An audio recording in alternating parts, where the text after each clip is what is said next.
sama-sama tayong purihin ang ating Panginoon. Ano man ang nangyari, ano man ang dumaan, bagyo, lindol, wala po makakapigil sa atin sa pagpupuri sa ating Panginoon. Dahil alam natin na ang ating Diyos ay makapangyarihan sa lahat at siya ang may control ng lahat ng bagay. Amen? Amen. Tayo pong lahat ay magsitayo. Hallelujah. Purihin ka, O Panginoon.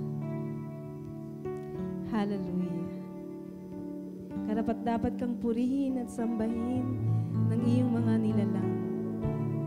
Tapat at dakilang Diyos. Hallelujah.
Pagkat mahal kita.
Sa sino mang Diyos, wala kang kawangis. Sa iyong gawa ay walang makaparis. Ang lahat ng bansa na iyong nilalang, lalapit sa iyo at magbibigay galang. Sila'y magpupuri sa iyong pangalan, pagkat ikaw lamang ang Diyos na dakila, na anumang gawin ay kahanga-hanga. Ang kalooban mo'y ituro sa akin, at tapat ang puso ko na ito'y susundin. Turuang maglingkod ng buong taimtim. O Panginoong Diyos, buong puso'y laan, pupurihin kita magpakailanman, at ihahayag ko ang iyong kadakilaan. Hallelujah! Hindi kami magsasawa, Panginoon, na sabihin ang iyong kadakilaan. Hallelujah! Purihin ka, Panginoon. Hallelujah! Salamat, O Diyos. Sa kabila ng bagyong dumaan, Panginoon, nandito ang iyong mga anak. Handang magbigay ng pasasalamat, handang magpuri sa iyo, handang sambahin ang Diyos na dakila. Hallelujah! Purihin ka, Panginoon, sa iyong kabutihan, sa iyong katapatan, sa iyong pagliligtas sa amin, sa iyong pagsama sa amin. Hallelujah! Alam namin, Panginoon, na kontrolado mo ang lahat ng bagay, at sa iyo lamang kami manghahawakan, Panginoon. Sa iyong pangako na hindi mo kami iiwan, hindi mo kami pababayaan. Tunay na napakabuti mo, O Diyos. Wala kang katulad. At ikaw ang aming Diyos na dakila. Kaya naman, Panginoon, narito kami, Panginoon, naghahandog ng pagsamba at papuri sa iyong banal na pangalan. Hallelujah! Lagi naming nanaisin na umawit, Panginoon. Hallelujah! Lagi naming nanaisin, Panginoon, na sambahin ang iyong banal na pangalan, anuman ang sitwasyon sa paligid namin o sa amin ng buhay, Panginoon. Hallelujah! Hallelujah!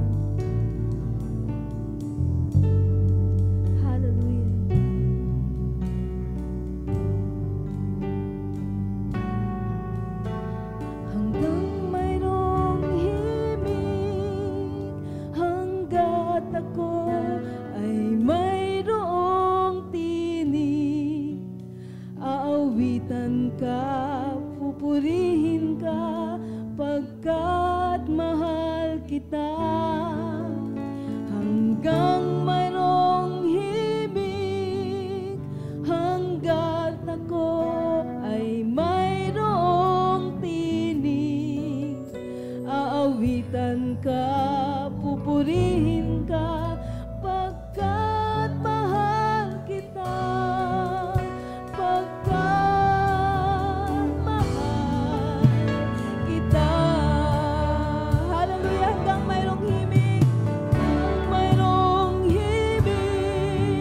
Hanggat ako ay mayroong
malakas ang aming buong katauhan, Panginoon.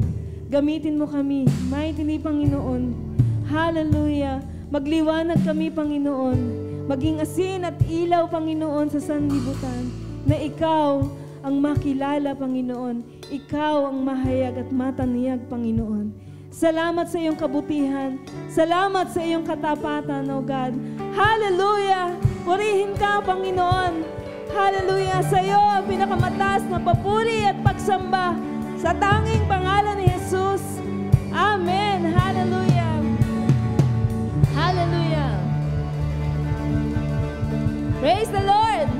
Ngayon naman po ay kumustahin natin ang ating mga kapatid na alam nating na-miss natin ang isa't isa. Amen? Hallelujah!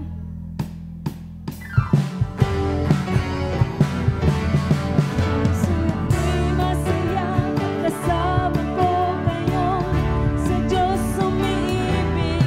Puso ko'y masaya pagkasama ko kayo, sa Diyos umiibig.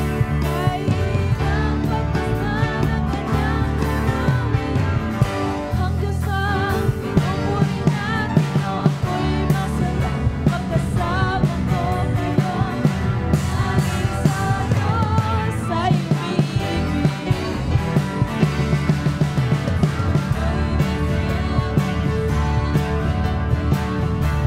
Diyos umiibig, puso ko'y masaya pagkasama ko kayo, sa Diyos umiibig.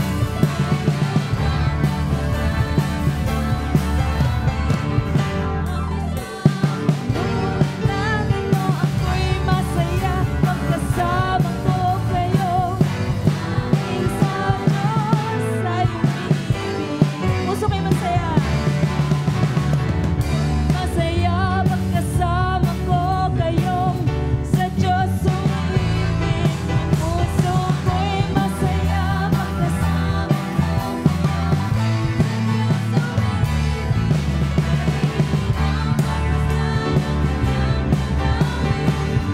ang Diyos ang pinupuri natin. Ako'y masaya pagkasama ko kayo, aking sa Diyos ay umiibig.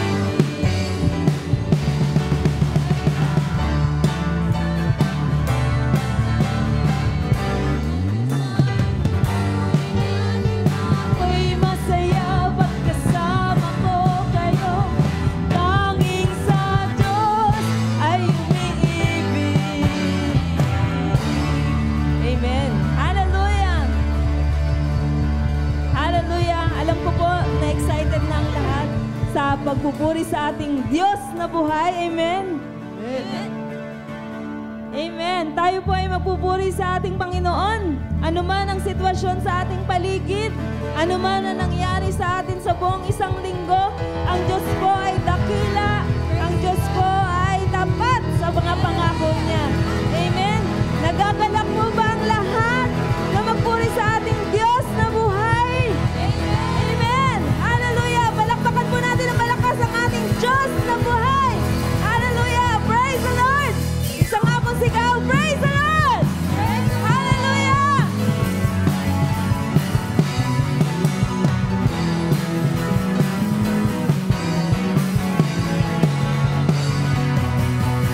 Kailangan ko ay pag-ibig mo, O Diyos sa buhay ko. Kagalakan mo ay kalakasan ko, Ikaw ang nais ko. Ikaw lamang ang pupurihin, pangalan mo'y dadakilain. Wala na sa'yo'y maihahambing, ang awit ko'y iyong iihin. Langit ang nadarama, langit ang aking nadarama. Sa kapiling ka, ang puso ko'y sumisigla, kapag sa'yo'y sumasamba. Amen! Hallelujah!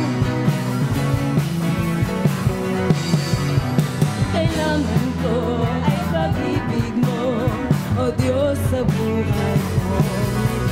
Ang kagalakan mo ay kalakasan ko, Ikaw ang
po ang aming mga puso ngayong araw na ito. Dahil kami, binigyan mo ng oportunidad na makaawit sa iyong harapan. Nasambahin ang iyong banal na pangalan. Hallelujah. Tunay po na ang katapatan mo ay walang hanggan. Hallelujah. Hallelujah. Pinupuri ka namin, O Diyos. Hallelujah.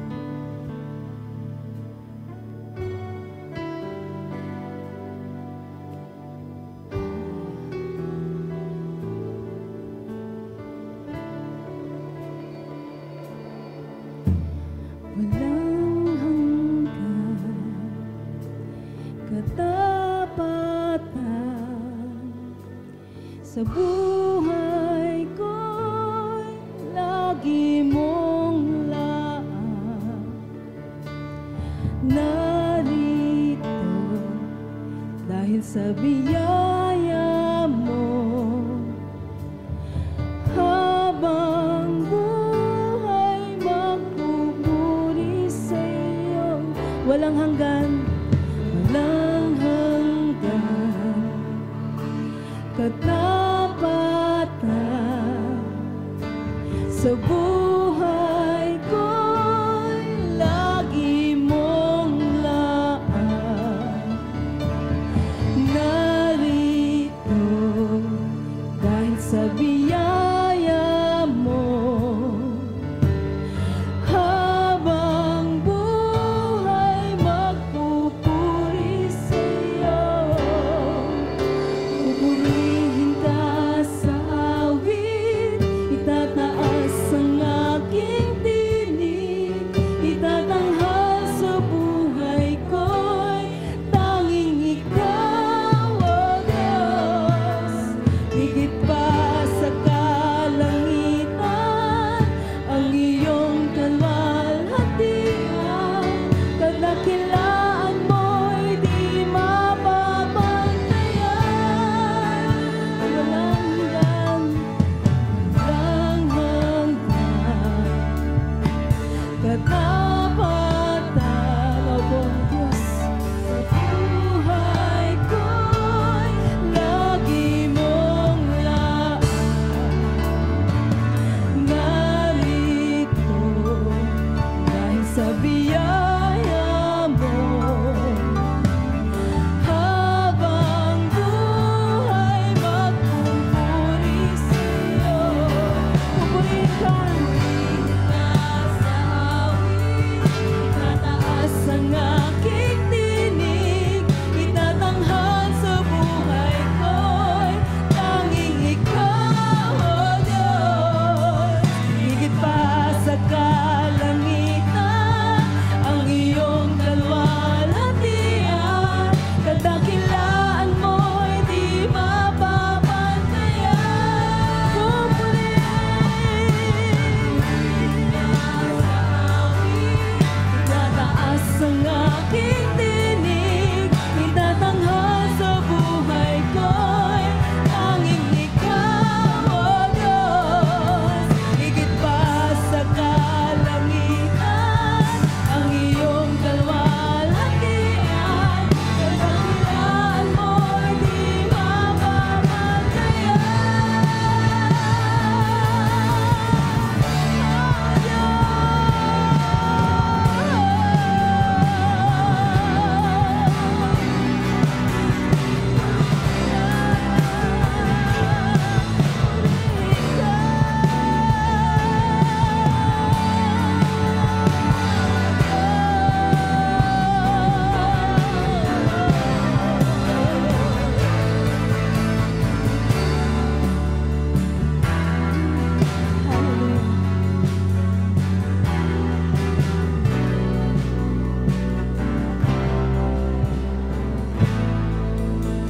Jesus, sa'yo ang karangalan,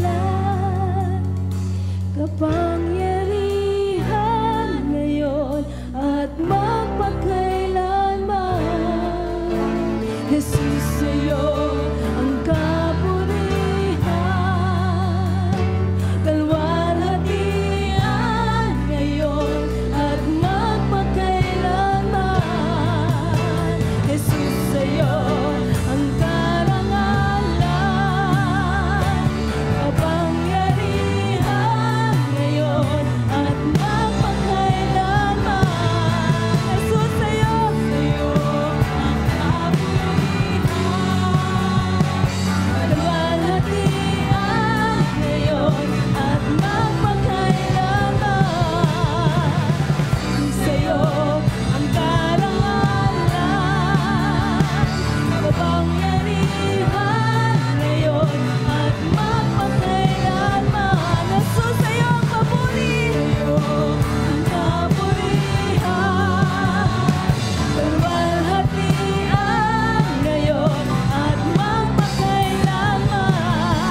This is Christ Charismatic Fellowship International Incorporated, Sunday Service Online. Here, we get to worship God and listen to His Word together online. And though separated physically, we are still one as church. We are one in the body of Christ. So buckle up and get ready, because up next is the Word of God delivered to us by the CCFI SBB Senior Pastor, Pastor Sharon D. Valentin. For more updates, please follow and like our Facebook page at facebook.com/ccfisbb. You may also subscribe to our YouTube channel and be part of our growing community online. Enjoy the service and God bless. Isa pong lalaki, may sakit at pakiramdam naman niya ay mamamatay na siya. So tinawag niya yung tatlo niyang kaibigan, yung barkada niya. Habang nandun siya sa higaan at mahinang-mahina na, sabi niya sa kaibigan niyang preacher, doctor at lawyer, sabi niya, kayo ang mga pinagkakatiwalaan kong mga kaibigan. At meron akong natitirang 300,000 pesos. Gusto ko, dalhin ko ito doon sa aking kabaong. Pag inilibing ako, ayaw ng misis ko. Kayo ang pagkakatiwalaan ko na maglagay nitong perang ito kasama ko pag inilibing ako. Each of you, bibigyan ko ng envelope na merong lamang 100,000 pesos. Yung huling pagsilip sa akin, tapos i-cover na yung coffin ko, kinakailangan isilid ninyo yung envelope sa loob. So, umuo naman lahat ng kanyang mga kaibigan. Mapapagkatiwalaan mo kami sa 100,000 pesos. Sabi ng mga kaibigan niya, namatay na nga yung lalaki. At yung tatlo pong kaibigan niya, ginawa naman ang naiutos sa kanya. Doon sa libing, isa-isa silang lumapit doon sa kabaong. Nauna si Mr. Preacher, sumunod si Mr. Doctor, at huli si Mr. Lawyer. After a week, na mailibing yung kaibigan nila, nagkikwentuhan yung tatlong magkakaibigan. Sabi ng preacher, ako sigurado ako na hindi naman sasama ang loob ng kaibigan natin na namatay. Kasi, yung 100,000 pesos niya, binawasan ko ng 20,000 pesos. Kasi kailangang ipagawa yung bubong ng church. So, binawasan ko ng 20,000, yung 80,000, inilagay ko doon sa loob.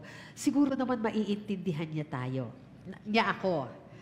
Si Doktor, sabi ni Doktor, ako din. Kasi lagi niya sinasabi na dapat magtayo na daw ako ng klinik. Di yung 100,000 pesos niya, binawasan ko ng 50,000. Ipagpapagawa ko ng klinik doon sa tabi ng aking bahay. Tapos, yung 50,000, inilagay ko doon sa kanyang kabaong. Pangatlong nagsalita si lawyer. Sabi ni lawyer, mas magaling ang ginawa ko sa inyong lahat. Kinuha ko yung 80,000 mo, Mr. Preacher. Tapos yung 50,000 mo na inilagay doon sa kabaong ni Doctor, kinuha ko yun, yung 80 and 50, naging 130. Tapos yung 100,000 pesos ko na dapat ilalagay ko sa kabaong, hindi ko nilagay. Sa halip, pinalitan ko ng tseke. Inilagay ko at isinilid ko doon sa loob ng kabaong yung 300,000 pesos. Tiyak hindi sasama ang loob niya. Ito pong story na to, mapapangiti tayo kasi alam natin na wala nang magagawa yung patay tungkol doon sa 300,000 niya at never niyang makukuha na yung pera sa bangko. Ang katanungan, ano nga ba ang nangyayari sa mga tao after death? Nagko-continue pa nga ba ang life beyond the grave? Yun po ang title ng ating pag-aaralan ngayon. Tayo pong lahat ay tumayo. Magbabasa po tayo ng sabayan sa Hebrews 9:27 hanggang 28.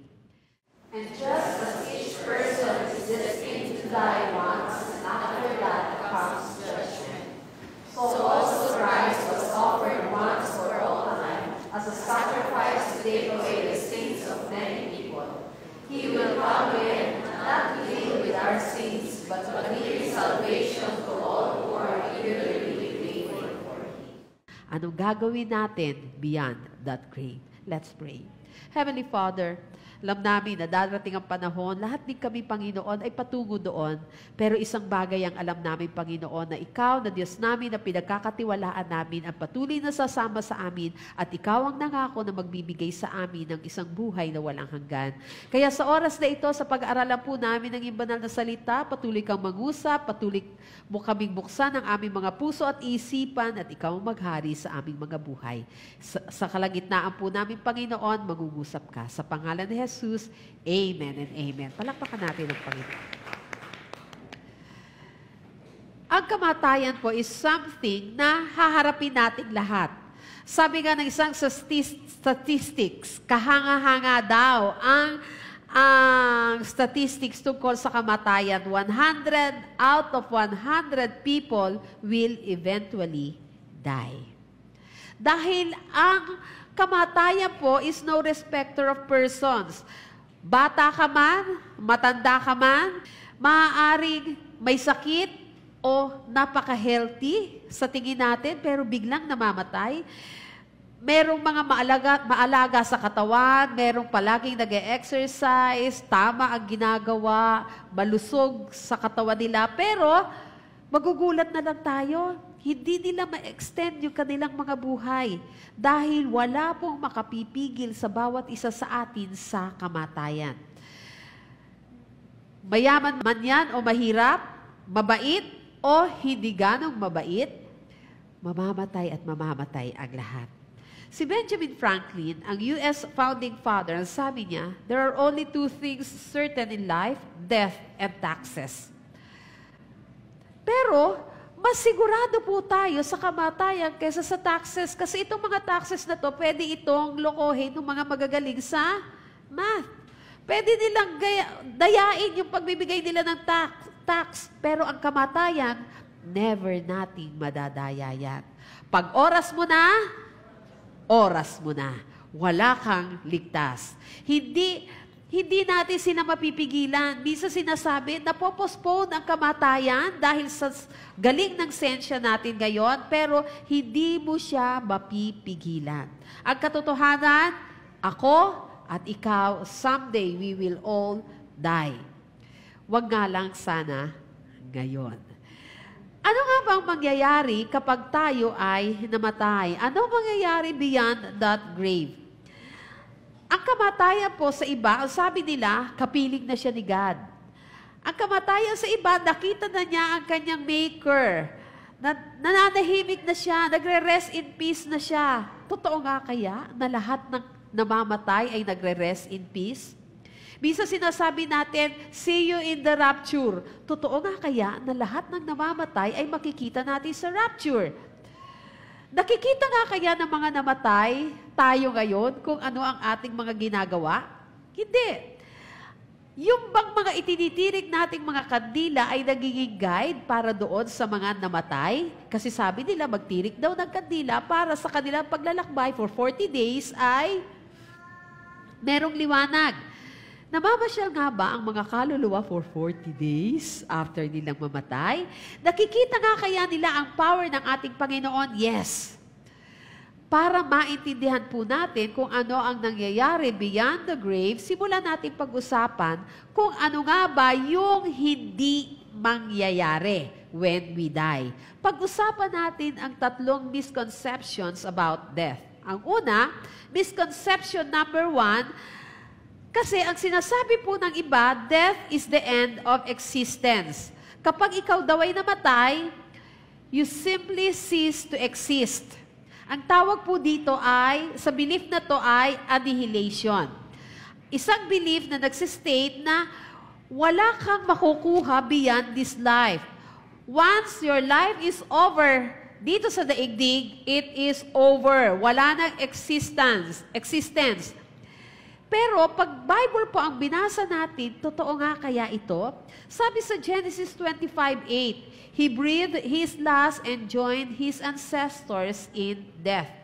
Nag-i-imply po ito na merong existence after death, na merong pangbuhay pagkatapos ng kamatayan. Beyond the grave, makakasama in life yung mga naunang namatay na.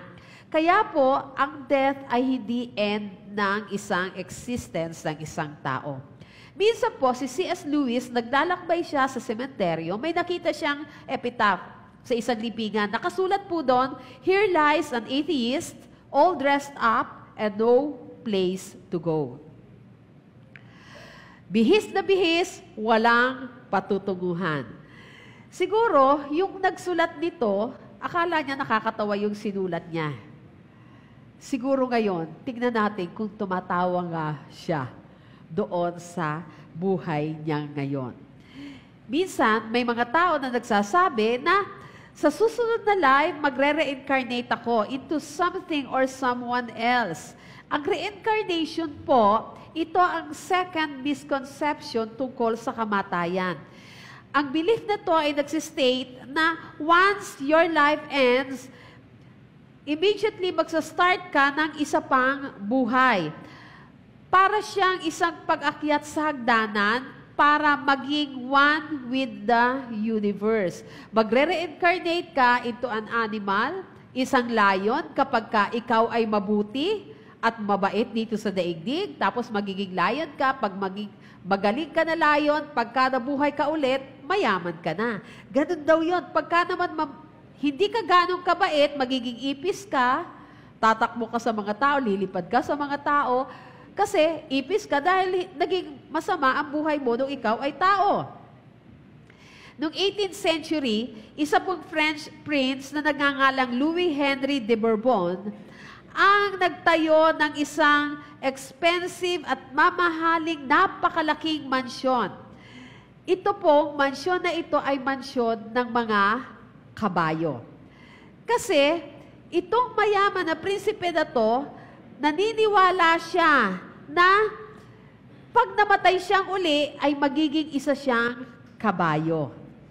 Kaya, nagtayo na siya ng isang malaking palasyo doon sa northern France at sabi niya, pag namatay ako, tignan nyo na lang ang mga kabayong ito, isa ako sa mga naririto ngayon. At iyon po ay pinupuntahan ng maraming tao ngayon sa France. Yang isang napakalaking mansyon na kulungan ng mga kabayo na yan.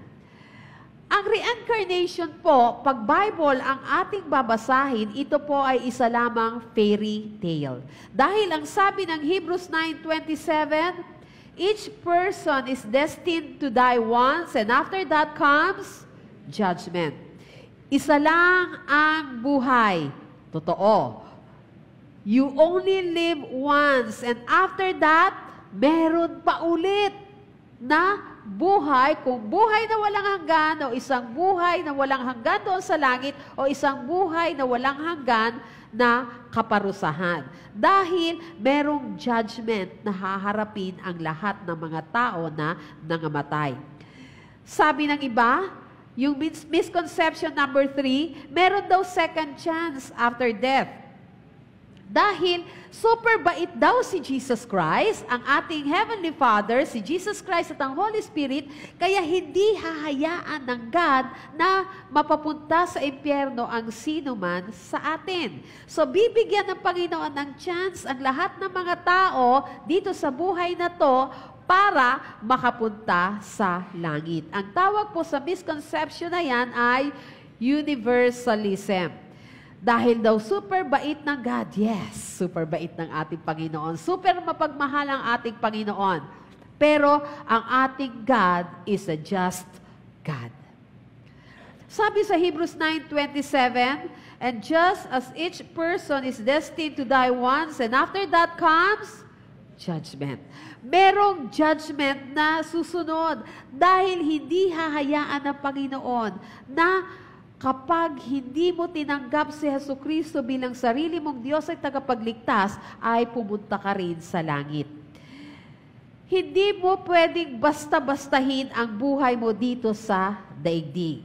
Tapos, mamamatay ka kasi mamimit mo si God kung tinanggap mo si Jesucristo sa buhay mo. Tanungin mo nga yung katabi mo kung na-born again na siya. Dahil ang only chance na ma-meet natin ang ating Savior ay yung Savior na nga natin siya. Hindi po tayo makakapasok sa kalangitan, hindi tayo ma-o-okayan sa judgment na yan kung tayo ay hindi nakakakilala sa Panginoon.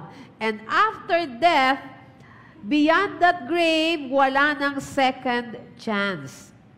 Ito po ang tatlong misconception about death: annihilation, reincarnation, and universalism. Tignan natin, ano ba ang sinasabi ng banal na kasulatan? Kung mali itong tatlong paniniwalang ito, ano ba ang totoo? The moment after death, beyond that grave, ano ang nangyayari sa isang tao? Let us keep in mind, ang isang tao po ay binubuo ng body, soul, and spirit. Ng spirit, ito ang hininga ng Panginoon sa atin. Ito yung buhay na meron tayo, na binigay ng Panginoon sa atin. Maalala po natin sa creation, nang hingahan ng God si Adam, siya ay nagkabuhay. Dahil yung spirit ay napapunta sa kanya. Ito po yung spirit ng God na nasa sa atin. Ang death po ay separation ng spirit at saka ng body. Mamamatay ang lahat kapag yung body at yung soul at yung spirit ay naghiwalay. Ang body na to ay matutunaw. Mabubulok dito sa lupa, at yung soul, depende kung ikaw ay tumanggap sa Panginoon, kung saan yan pupunta, o hindi ka tumanggap sa Panginoon. Dahil i-judge nga po tayo. Then, yung spirit, ito ay babalik sa Panginoon. Ito kasing spirit, ito ang nagbibigay buhay sa atin. Sa James 2:26, ang sabi doon, as the body without the spirit is dead, so faith without deeds is dead. So, ang kamatayan po ay dumarating sa isang tao if naghihiwalay ang body, soul, and spirit. At oras na maghiwa-hiwalay yan, wala nang second chance dito sa earth dahil hindi po totoo na naglalakbay pa ang isang tao within 40 days ng kanyang kamatayan. Hindi na po natin sila iilawan dahil hindi po sila naglalakbay. After that, meron na kaagad na judgment. Ang katawang lupa, ito po ang magre-remain dito sa daigdig, tapos ang mga mahal natin sa buhay, ito yung pinaglalamayan. At kahit na anong pag-usapan natin tungkol doon sa namatay, hindi na po niya yan naririnig kasi yung soul na judge na doon sa harapan ng ating Panginoon. Kung sa hell or sa heaven siya pupunta. At yung kanyang spirit, yung soul po kasi, yun yung talagang tayo. Yung spirit, yun yung bumabalik sa ating Panginoon. Yung soul po na to ay diretsyong pupunta sa langit kung ikaw ay nakakilala sa Panginoon. Tanungin mo nga ulit yung katabi mo, nakilala mo na ba si Kristo? Then sa langit ang punta mo. Amen? 2 Corinthians 5:8 says, we would rather be away from this earthly body, for then we will be at home with the Lord. Kapag nahiwalay na yung soul mo dito sa body na to, we will be at home with the Lord. Yan po ang sabi ni Apostol Pablo.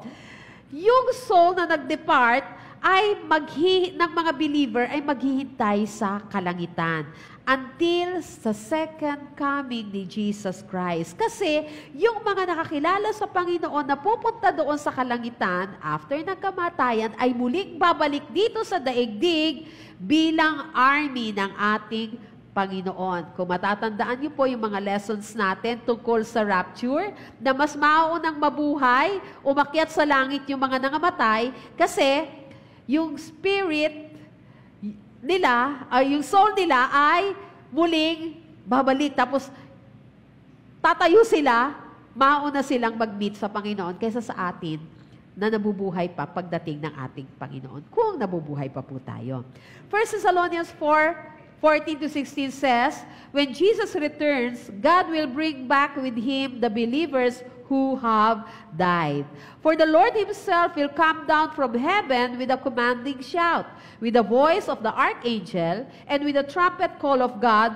First, the believers who have died will rise from their graves. Mabubuhay maguli ang mga believers na ito kasi magmi-meet po muli yung soul, spirit, and body nila. Kaya lang, that time, pag nabuhay maguli yung mga nangamatay na kay Kristo, na nakakilala sa Panginoon, mas maganda na yung body nila. 1 Corinthians 15:51-55 says, "But let me reveal to you a wonderful secret. We will not all die, but we will all be transformed. It will happen in a moment, in the blink of an eye, when the last trumpet is blown, for when the trumpet sounds, those who have died will be raised to live forever, and we who are living will also be transformed. For our dying bodies must be transformed into bodies that will never die. Our mortal bodies must be transformed into immortal bodies. Then, when our dying bodies have been transformed into bodies that will never die, this scripture will be fulfilled.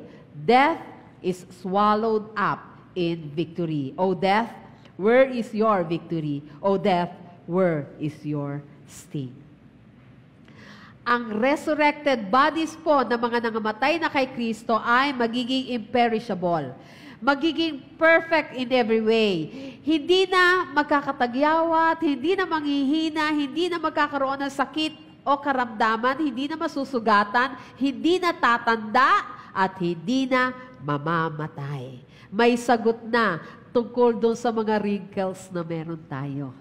Dahil pagdating ng araw na yon, magta-transform ang mga anak ng Panginoon. And ito po ang mangyayari sa mga believers na nangamatay kay Kristo. Sabi sa Philippians 1:21, "For to me, living means living for Christ, and dying is even better." Sa mga Kristiyano po, to die is gain. To die is even better. Ito po ang sinasabi ng banal na kasulatan. Bakit? Kasi pag namatay ka kay Kristo, we gain a better body. Isang glorified, immortalized, resurrected body. Ang present body po natin ngayon nagkakasakit, laging may sipon, laging may ubo, laging may karamdaman, laging umiiyak, nasasaktan, nagdadamdam, lahat ng yan nararamdaman natin. Umiiyak, tumatanda, nagkakasakit, mamamatay. Di yan maiiwasan dahil gawa lang tayo sa alabok. Pero in death, we will gain a better body. Kaya sinabi ni Pablo, mas maganda pagkapiling ko na ang ating Panginoon. Isang body na hindi tatanda, isang body na walang karamdaman, hindi magsasuffer at hindi mamamatay. We will gain a better body dahil meron tayong Diyos na nangako nito at gagawin niya ang kanyang pinangako sa atin. Amen? Sabi ng banal na kasulatan, hindi lang better body ang magigain mo. We will gain a better home.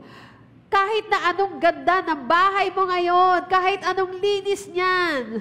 Kapatid, ang tahanan natin dito sa earth, pag bumagyo, sisinip ang tubig. Amen? Pag bumagyo, mawawala yung bubong. Tatalsik yung bubong kahit bago pa yan.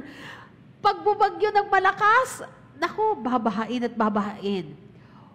Ang better home na meron tayo beyond that grave, kawayan ng Panginoon. Dahil sabi ng Panginoon, aakyat siya. Siya ang maghahanda ng bahay para sa atin, ng mansyon para sa atin, doon sa beautiful city of God. We will gain a better home. Gawa ng ating Panginoon. Thirdly, beyond that grave, we will gain a better inheritance. Dahil ang final reward natin ay wala dito. Ang tunay na kayamanan na meron tayo ay wala dito sa daigdig. Ang tunay na kayamanan natin ay nandoon sa kalangitan. Yan ay walang iba kundi si Jesu Kristo na makakasama mo doon from glory to glory. Siya ang ating inheritance. We will gain a better fellowship. Wala nang kamatayan, wala nang pag-iyak, wala nang kalungkutan, wala nang pain doon sa kalangitan. Dito sa lupa, nauubos yung mga mahal natin sa buhay. Tumatanda sila. Kaya, Meron tayong iiyakan ngayon sa isang taon, di ba? Nawala na yung kaklase mo doon, nawala na yung mahal sa buhay mo, kasi tumatanda ang mga tao, nagkakasakit. Dito sa daigdig, nagkakagalit ang mga tao. Sumasama ang loob natin sa isa't isa. Nagkakatampuhan. Nakatampuhan mo na ba yung kapatid mo sa pananampalataya? Normal kasi nandito ka sa earth. Ang iba, nangamatay na naglilingkod sa Panginoon. Hindi yan mangyayari sa langit. Dahil sa langit, wala nang kamatayan, wala nang samaan ng loob, wala nang manggagadyo, amen? Wala nang hindi magbabayad ng utang kasi wala na rin magugutang doon. Kaya wala nang samaan ng loob. Nandoon mismo si Jesus Kristo.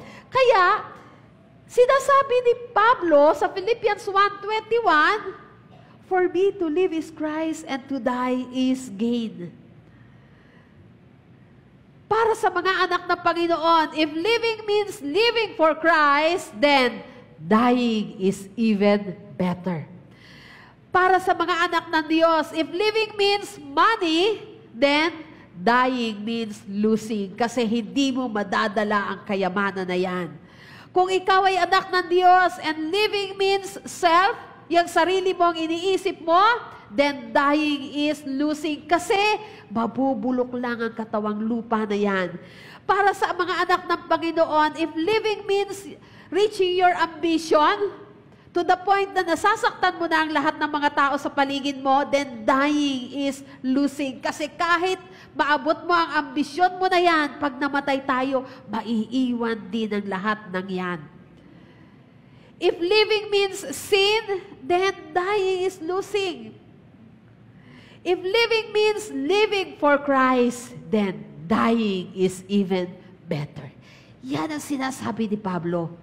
Mabuhay kayo ng may takot sa Panginoon at naglilingkod sa Panginoon kung gusto nyo that beyond that grave ay magkaroon kayo ng isang better life. Kung yan ang nangyayari sa mga believer, then ano namang mangyayari sa mga unbeliever beyond that grave? Doon sa mga hindi pa nakaka-experience ng love, ng forgiveness mula sa Panginoon. Kapag ang isa pong unbeliever ay namatay, naghiwalay yung kanyang soul, body, and spirit, yung soul niya will go straight to hell. Ito yung sinasabing judgment. Meron kaagad judgment, alam na kaagad kung saan patutungo. Dahil doon, mahihiwalay siya forever kay Kristo. Wala nang second chance. Ang ibang paniniwala, sinasabi nila na merong isang lugar na pupuntahan ka doon, tapos doon ka parurusahan, kapag nananalangin yung mga mahal mo sa buhay dito sa daigdig, kapag mahilig silang mag-pray sa kaluluwa mo, then siguro mapapatawad ka at pupunta ka sa langit. Wala pong sinasabing purgatorio sa banal na kasulatan. Ang mga nangamatay na, kung nakatanggap kay Kristo, alam natin kung saan ang punta nila. At kung hindi, alam din natin ang patutunguhan nila. Sa Bible po, merong tatlong Greek word para sa salitang hell sa English. Ang una, kapag pinag-uusapan po o nababasa natin yung hell sa Bible, sa 2 Peter 2:4, sabi doon, "For God did not spare even the angels who sinned. He threw them into hell, in gloomy pits of darkness, where they are being held until the day of judgment." Ito pong hell na ito, na makikita natin dito, na pinagpuntahan ng mga angels na masasama, sa Greek word po, ito ay Tartarosas. Isang place or Tartarus sa English, dahil sa ibang version po ng Bible, Tartarus yung mababasa natin doon sa word na hell. Isang place where demons are imprisoned. Ang Tartarus po ay isang kahindik-hindik na lugar kung saan yung mga angels na sinipa mula doon sa langit ay na-imprison. Ito yung Tartarus. Hindi po dito ang hell na sinasabi ng Panginoon na pupunta yung mga unbeliever na nangamatay. Dahil Ang hell po na sinasabi ng Panginoon o ng Bible na pupuntahan ng mga unbeliever ay yung hell na sinasabi sa Luke 16:22-23. Dito yung story ni Lazarus. Tapos, namatay din yung rich man. Sabi doon, the rich man also died and was buried. He went to hell and was suffering terribly. When he looked up and saw Abraham far off and Lazarus at his side. Sa Common English Version po, yung kinuha kong version ng Bible na ito. Yung word po na he went to hell, yung word po na hell, verse 23, sa Greek po, ito ay Hades. Dito, dumediretso yung mga soul ng namatay na di nakakakilala kay Christ. Ito yung present dwelling place ng mga nangamatay, yung mga nag-depart na ng mga kakilala natin o mahal natin sa buhay. Inote po natin na pag binasa natin itong parable na ito, yung rich man na napapunta doon sa hell o sa Hades, siya po ay alerto. Alam niya yung nangyayari sa paligid niya. Nahihirapan siya, in agony siya, at nag-iisa siya.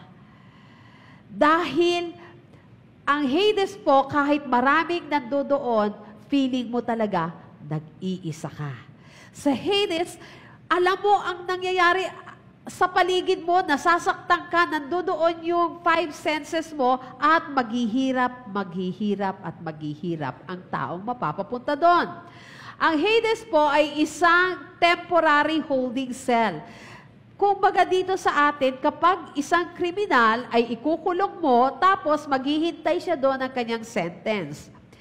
I-judge mo na siya o nagkasala ka talaga ng mga pulis, sasabihin ng pulis, o hindi huli kita kasi nagkasala ka. Isa ng judgment yung ginawa sa kanya doon sa kriminal, kaya ilalagay siya sa kulungan. Then maghihintay siya doon hanggang sa masentensyado siya. Masentence siya, ibigay sa kanya yung sentence niya. Ganon din po itong Hades. Itong Hades, kapag ka beyond that grave, namatay yung isang tao na hindi nakakilala sa Panginoon, judgment comes, ilalagay po siya sa Hades. At maghihintay siya doon ng isa pa muling judgment at meron siya muling paglalagyan. Sa Revelation 20:13, sabi doon, Hades gave up the dead that were in them, and each person was judged according to what they have done. Iniluwa ng hell, ng Hades, ang lahat ng mga nangamatay na nandoon. Ibig sabihin, hindi po sila eternally nandoon kasi darating ang araw. Lahat ng mga nangamatay ay muling mabubuhay. O lahat ng nangamatay ay tatayong muli, kahit yung mga unbelievers o yung mga believers. Lahat ng soul na nasa Hades, haharap sa great white throne judgment. Kung naaalala niyo po yung mga judgment, nung pinag-aralan na natin sila, nung ilang mga months na yung nakakaraan, i-judge sila, pati mga unbelievers. Then, anong mangyayari after ng judgment muli nila? Sa Matthew 10:28, sabi doon, don't be afraid of those who want to kill your body. They cannot touch your soul. Fear only God who can destroy both soul and body in hell. Yung mga hindi nakakakilala kay Christ will be judged. Sila ay bibigyan ng sentensya to another hell. Ito pong hell, dito sa Matthew 10:28 na sinasabi na who can destroy both soul and body in hell, ito pong hell na to, sa passage na to, in Greek is Gehenna. Ang Gehenna po ay final place of punishment para doon sa mga hindi naka-experience ng life with Christ. Hindi naka-experience ng salvation na ibinigay ni Jesus Christ through the cross. Sa Revelation 21:8, nabanggit ulit itong Gehenna in Greek. Pero, this time, sa English, iba na yung word na ginamit, hindi na yung hell. Ito ay fiery lake of burning sulfur. Napaka-terrible.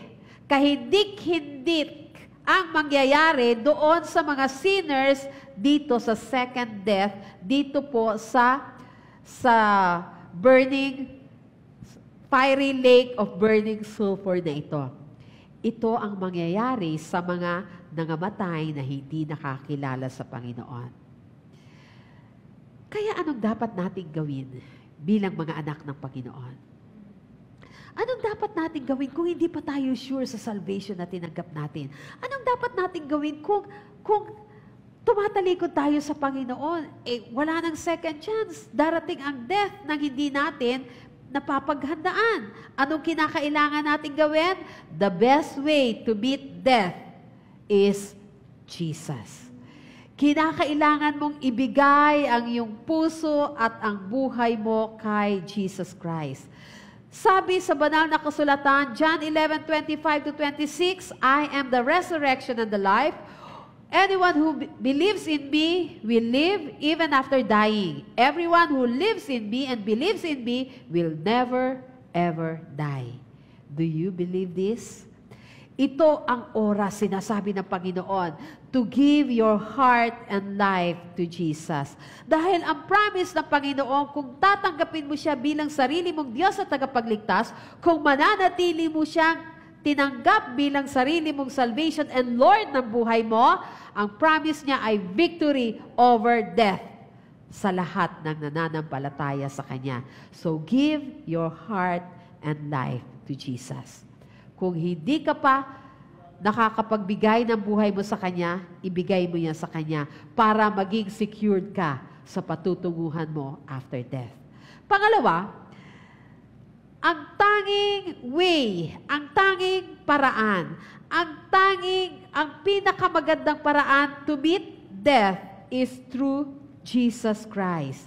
We have to live for Jesus. Live your life for Jesus. Philippians 1:21 says, For to me, living means living for Christ and dying is even better. Ang sinasabi sa banal na kasulatan, hindi mo pwedeng sabihin that dying is even better until you say living means living for Christ.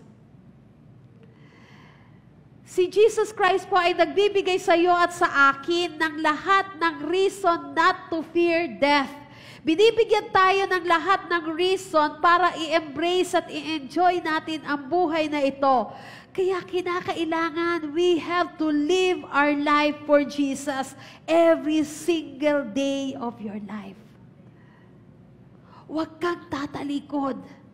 May mga pagkakataon na madadapa ka, pero magpatuloy kang naglilingkod sa Kanya kasi tanging siya ang way, ang best way to beat death.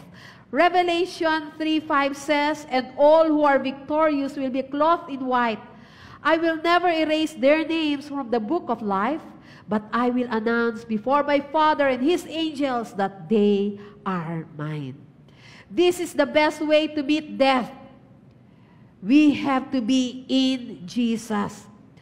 Get as close as you can to Jesus. Ayusin natin ang lahat ng mga affairs ng buhay natin. Katulad ng sinabi ni Isaiah kay Hezekiah sa 2 Kings 21, This is what the Lord says, Set your affairs in order, for you are going to die. Lahat tayo'y darating doon sa oras na to, so we have to set our affairs in order. Gayon pa lang, pag-aralan na natin i-share si Jesus Christ sa mga mahal natin sa buhay. Gayon pa lang, bayaran mo na yung mga utang mo, kapatid. Gayon pa lang, makipagkasundo ka na sa lahat ng nakaaway mo. Gayon pa lang, magpatawad ka na. Gayon pa lang, sabihin mo na sa lahat ng mga kakilala mo, mahal mo sa buhay, na mahal sila ni Kristo. Huwag mong sasayangin ang anumang oras sa buhay mo. Sa James 4:14, nire-remind tayo dito that life is short. Life is precious. Ito'y precious gift from the Lord. Kaya huwag po nating sasayangin ang every single day. Kung meron kang sama ng loob, pakawalan mo na yan, kapatid. Magpatawad ka na. If you are living in sin, ito ang oras para lumapit ka sa Panginoon at ihingi mo yan ng tawad. Kung meron kang kagalit, lapitan mo siya at yakapin. Dahil Hindi natin alam kung kailan tayo kukunin ng ating Panginoon. Kung hindi pa ganun ka-close ang buhay mo kay Kristo, hindi ka pa ganun ka-close kay Kristo, hindi mo pa ganun kilala si Kristo, then, kilalanin mo siya ng lubusan bago mahuli ang lahat. Huwag mong sasayangin. Lumapit ka kay Kristo, mabuhay ka nang naaayon sa kanyang sinasabi, dahil hindi natin alam kung kailan tayo babawian ng buhay. Get your affairs in order. Maging handa ang bawat isa sa atin. Kapatid, ready ka ba? Tayong lahat ay tumayo.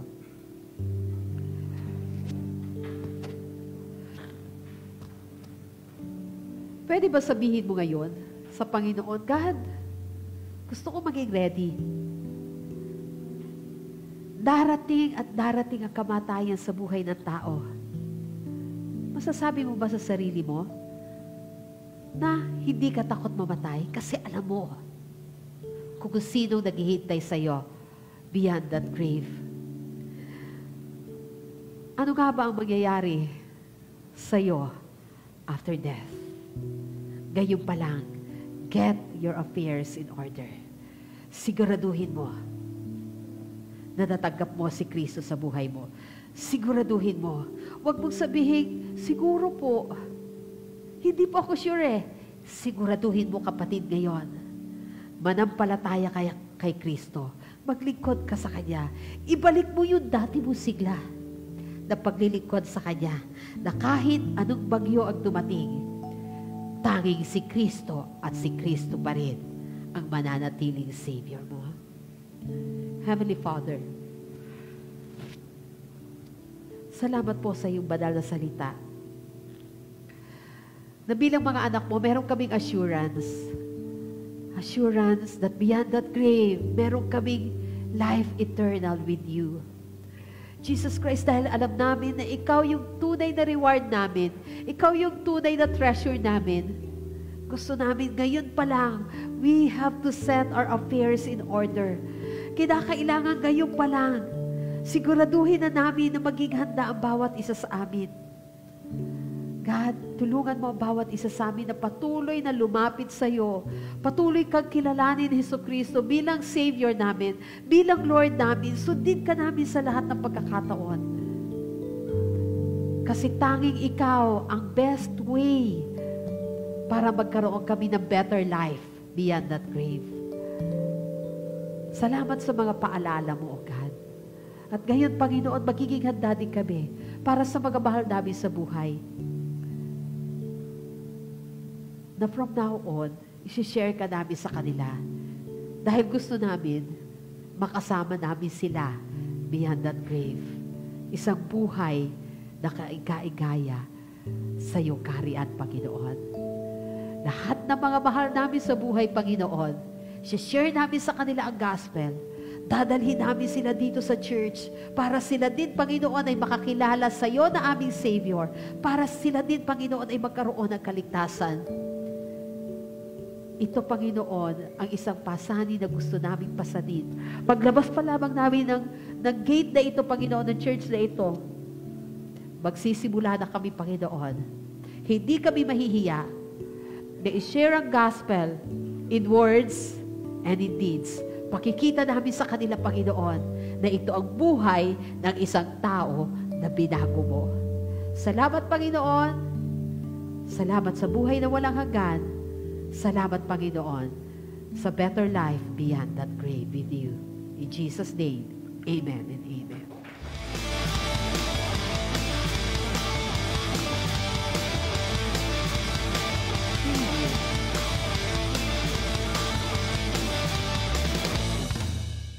Sabi po sa James 2:26 nga po kanina, as the body without the spirit is dead, so faith without deed is dead. At ito pong ating ikalawang gawain ay isa sa mga magpapalakas ng ating faith. Ano po, ito sa isang mga gawain na makakatulong upang ang ating faith po ay lumakas. Ano po? So, hayaan niyo po na makapagbahagi po ako ng ilang importanteng bagay tungkol sa pagbibigay. Ang atin pong unang question, what is tithes and offering? So, yung tithe po, ito po yung 10% of a person's income na ibinabalik po natin sa God. So, the word tithe, nagmula po siya sa isang Hebrew and Greek word na ang meaning po ay tenth, kaya po 10%. At yung offering naman po, it is not the same as tithes. Ano po, ang offering po, it is defined as the extension of our tithes. Everything that we give after po ng ating 10%, ayun po ay mapupunta sa ating offering. So yung pangalawa po, why is it important to learn about giving? So una po, dapat po nating malaman that giving is a form of worship. Ano po, kapag tayo po ay nagbibigay, hindi lang po tayo basta-basta nag-aabot ng pera. Hindi lang po tayo basta-basta nagbibigay ng tira o yung mga ligaw na barya po sa ating bulsa, ano po, sa ating bag o sa ating mga pitaka. Kapag tayo po ay nagbibigay, we are actually worshiping God.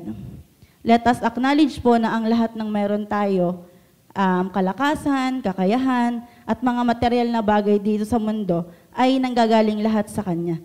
Sabi nga po sa James 1:27, every good and perfect gift is from above, coming down from the Father of the heavenly lights, who does not change like shifting shadows.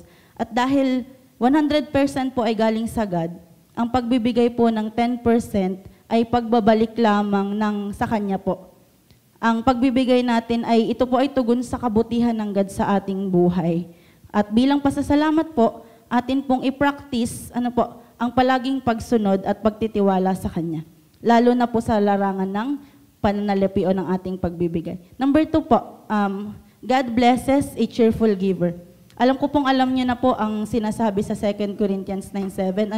God loves a cheerful giver. At ito din po ang madalas na itinuturo namin sa mga bata po sa likod.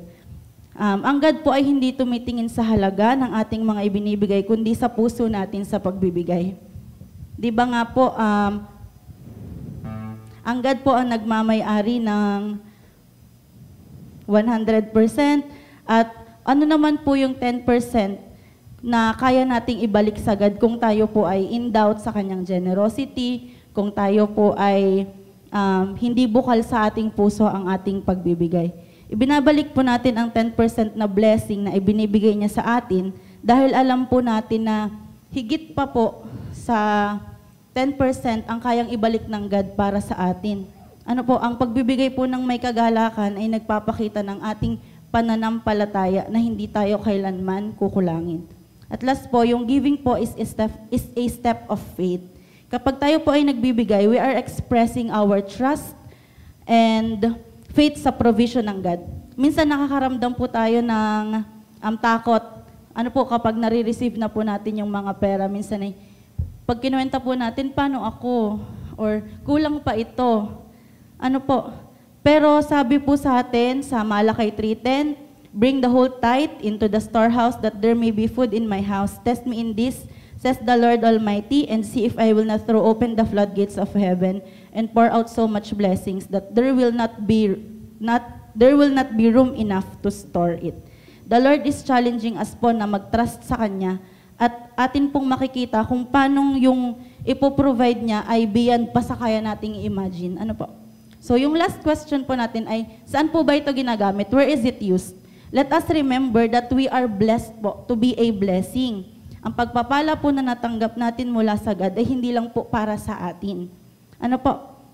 God's blessings flows through us that we can also bless others, enabling us to touch more lives and to save more souls. Ang mga tithes po ay ginagamit upang masuportahan po ang iba't ibang ministries po ng ating church na meron po sa loob at sa labas ng ating church. For example po, we have Values Formation in Santa Clara, we have campus ministry po in San Pascual, Senior High School, meron din po tayo sa Bahay Pag-asa, meron po tayo sa Sagip Buhay Foundation. We also support other outreaches as well as missionaries po. At marami po pong iba. At gaya na lang din po ng pag may nagdadaan pong mga kalamidad, tumutulong din po ang ating church sa ating mga kapatiran. Hindi lang po sa mga kapatiran, kundi sa mga tao po na nangangailangan. pwede nyo pong i-check yung mga pictures mamaya pa bago po kayo umuwi. Yung mga ministries po at yung mga ginagawa po ng ating mga ministers para po makapagbahagi po ng Word of God. At hindi lang po basta mabahaginan sila, pero maiparamdam po sa kanila kung gaano kalaki ang pagmamahal ng God para sa ating lahat. So, meron po tayong dalawang envelope po. Ano po? So, ito po yung sa tithes and offering.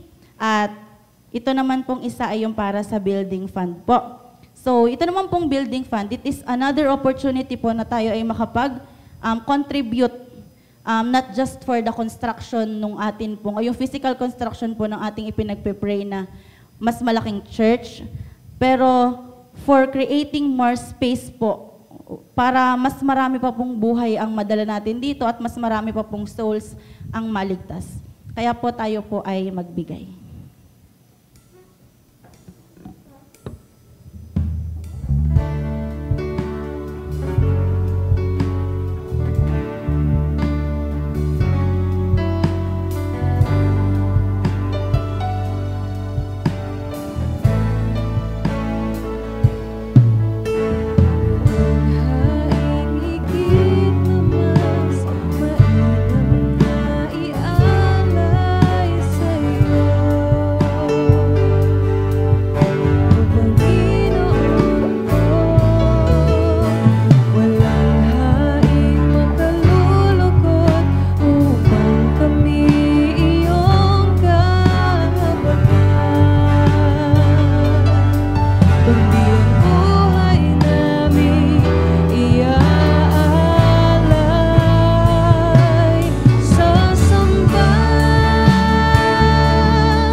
Tayo pong lahat ay mag-pray.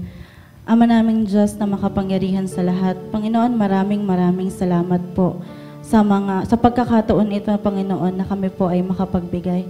Salamat po, Panginoon, sa patuloy na blessings na ibinibigay mo po sa aming lahat upang maibalik po namin sa iyo ang aming mga pagpapala. Ama, salamat po at nire-recognize po namin, O Lord, na ang lahat po ng bagay na mayroon kami ay sa iyo, God. Kaya patuloy mo po kami, Ama, na turuan tungkol sa pagbibigay. Panginoon, dinadalangin din po namin ang mga tao na maghahawak ng mga salaping ito.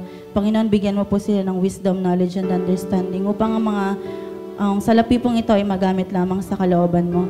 Panginoon, ipinapanalangin din po namin ang lahat po ng mga nagkaloob. Salamat po sa patuloy na blessings na ibinibigay mo sa bawat isa.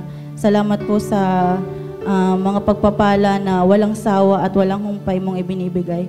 Panginoon, tulungan mo po kami sa lahat naming gawain upang ang aming pong mga pananalapi po, Panginoon, ay laging maging nasa tama. Panginoon, ipinapanalangin din po namin ang mga tao po na hindi pa po kayang magkaloob. Panginoon, alam po namin na nakikita mo ang kanilang buhay, nararamdaman mo ang kanilang mga pinagdadaanan. Samahan mo po sila, Panginoon, at ikaw po ang magpakita sa kanila na sapat po ang iyong biyaya, Panginoon, sa lahat ng oras at sapat po ang iyong pagpapala para sa aming mga pangangailangan. Ama, salamat po ng maraming marami. At ang lahat po ng ito ay tinataas namin sa kabanal-banalang pangalan ni Jesus. Amen. Ngayon naman po ay tinatawag natin ang mga nag-celebrate ng birthday o nagse-celebrate pa po pala dahil October pa nga pala. October po. At saka yung mga anniversary po ng kasal ng October.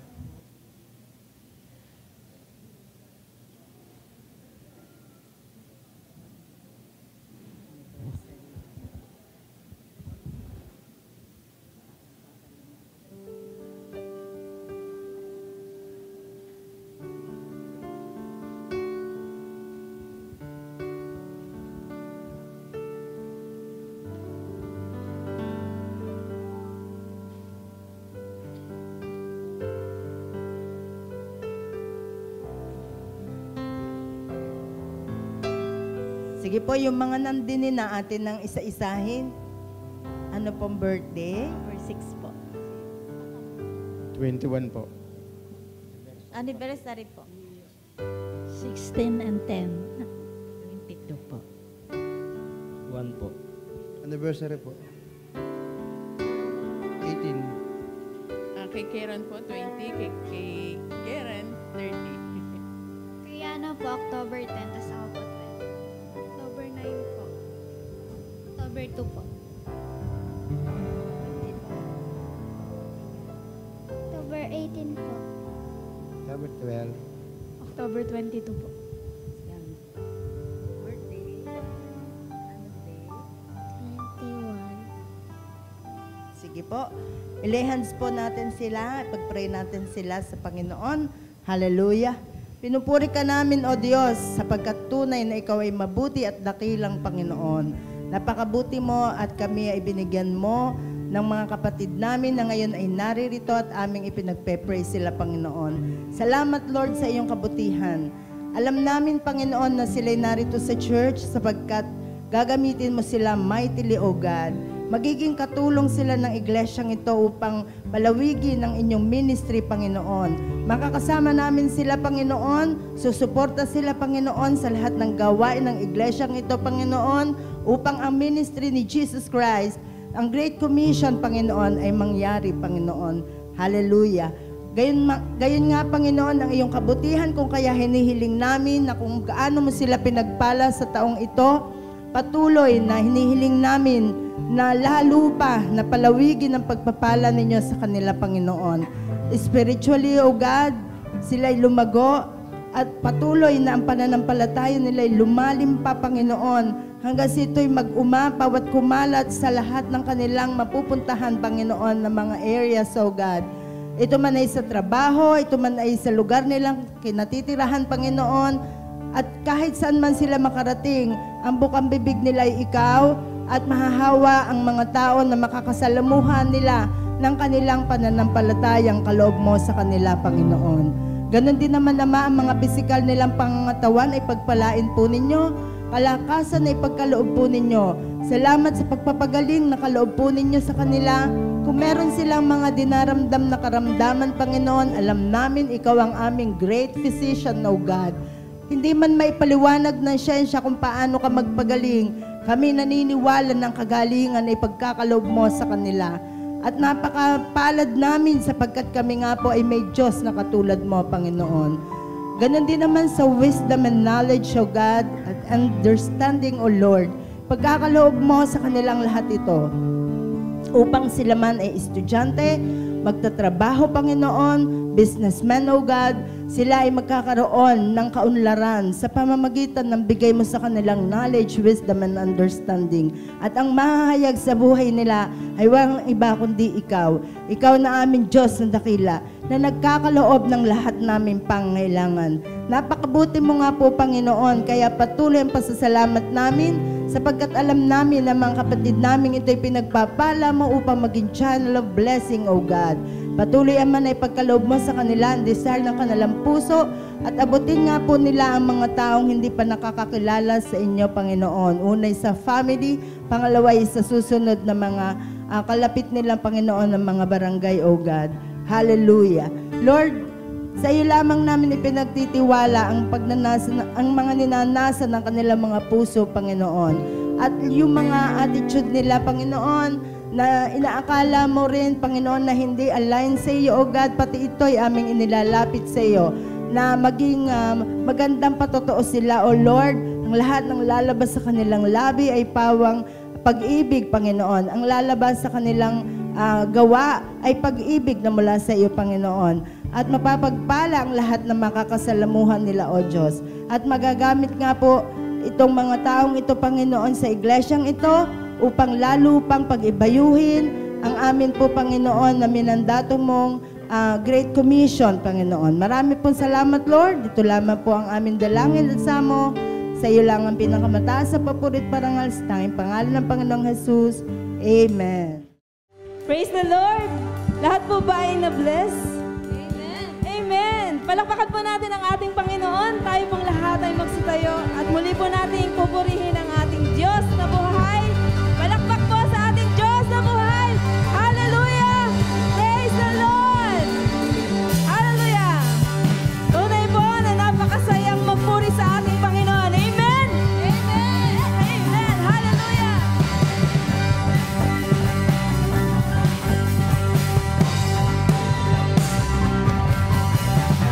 Labi ko, O Diyos, sa iyo ang awit.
Sige po, purihin natin ang ating Diyos. Hallelujah! Praise God! Hallelujah! Purihin ka, Panginoon. Hallelujah! Hallelujah! Opo, Panginoon, walang pagsidlan ang saya namin sa tuwing kami ay sumasamba at nagpupuri sa iyong dakilang pangalan, Panginoon. Salamat dahil ang aming Diyos na sinasamba, pinapupurihan, ang Diyos na aming pinaglilingkuran ay buhay. At alam namin, may saysay ang bawat pagtalon, pagpalakpak, pagtaas ng kamay, mga bawat efforts na binibigay namin because you are alive and true, O God. Salamat, Panginoon, dahil ang buong buhay namin ay meron ding kasaysayan dahil sa iyo, Panginoon. Na higit pa sa kung anong meron kami dito sa mundo, higit pa sa kung anong aming mararanasan dito sa lupa, Panginoon, dahil there's so much more beyond, O God, in this life, Panginoon. Salamat, Panginoon, dahil sa kabila, Panginoon, ng napakaraming pagsubok, napakaraming hirap, na dala ng mundong ito, Panginoon, sa amin, meron kaming pinanghahawakan na eternal life, O God. So, Lord, we choose to prioritize, O God, na sa lahat ng aming ginagawa, Panginoon, at lahat ng aming iniisip, lahat, Panginoon, ng aming ipapamuhay ay higit pa sa makukuha namin dito sa mundong ito, Panginoon.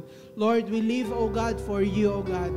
At Lord, sa lahat, Panginoon, ng aming ginagawa, ang aming iisipin ay mga bagay na eternal, O God. Mga bagay na nagbubuhat sa iyo, Panginoon. Salamat, Lord, dahil, Lord, hindi mo kami pinababayaan, Panginoon. Hindi mo kami iniiwanan, Panginoon, at sa kabila ng aming mga pinagdaraan ng pagsubok, Panginoon, sa katatapos lamang, Panginoon, na bagyo, Panginoon, at sa nagbabadyang parating pa, Panginoon, Lord, isa lang ang sigurado kami, Panginoon. Meron kaming Diyos na dakila at tapat, in control, at may likha ng langit at lupa. Kaya sa iyo kami titingin, Panginoon, sa iyo kami mananalig, at sa iyo namin iaalay ang aming mga buhay, Panginoon. Lord, everything that we do, O God, at sa lahat, Panginoon, ng aming pagdaraanan pa, Panginoon, Lord, alam namin na may dahilan at may purpose ka palagi, Panginoon. Kaya, Lord, mamumuhay kami na nagpupuri sa iyo. Mamumuhay kami nang ikaw ang dinadakila. At kung mamamatay kami para sa iyo, Panginoon. Salamat, Panginoon! Hallelujah! Hallelujah! Salamat sa buhay na walang hanggan. Salamat sa security. Salamat sa joy at sa hope, O God. Hallelujah. Mga kapatid, let's take this time para lahat ng ating mga prayer request ay ating idulog sa ating Panginoon.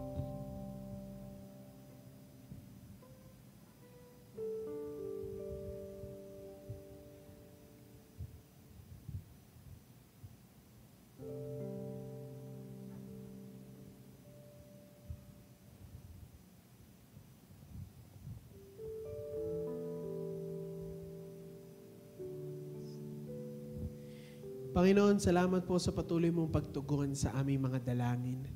Ikaw ang magbigay ng kagalingan sa mga may karamdaman. Ikaw ang patuloy na magbigay ng kasagutan sa aming mga katanungan. At ikaw ang patuloy na mag-provide ng lahat ng mga pangangailangan ng bawat isa sa amin. Panginoon, thank you for this Sunday, O God. Thank you for this opportunity na kami, Panginoon, ay sama-sama na makapagpuri, makapakinig ng iyong salita, Panginoon. Salamat, Panginoon, sa mga taong iyong ginagamit. Mula po sa aming Pastora Sharon, Panginoon. Bless her, O God, in all aspects of her life, O God. And also, Lord, yung mga nagpapagamit po, Panginoon, yung mga naglilinis, nag-aasikaso ng church, O God, yung mga multimedia members, ang music ministers, ang lahat, Panginoon, ng mga officers, at ang bawat isa na humahayo, Panginoon, nagpapagamit sa iyo, Panginoon. Lord, we work, O God, para sa iyong glory, O God, at sa iyong ikatataas ng iyong pangalan. Kaya, Lord, ang church na ito ay patuloy niyong pagpalain, Panginoon. I-provide ang pangangailangan, ilayo, Panginoon, sa anumang mga sakuna, Panginoon. Gayon din ang bawat members at ang bawat isa sa amin, O God, na nandito ngayon, Panginoon. Salamat, Lord. At mga kapatid, itaas natin ang ating mga kamay sa ating Panginoon. And may the favor and the love of the Father be evident in your life. the grace and salvation through Christ Jesus stay with you, and the baptism and the guidance of the Holy Ghost rest upon you, so that you can live with peace with one another and wait for the coming back of our Lord Jesus Christ with eternal confidence. Be blessed and be a blessing. All this we claim and pray in the name of the Father, and of the Son, and of the Holy Ghost. And all God's children say, Amen.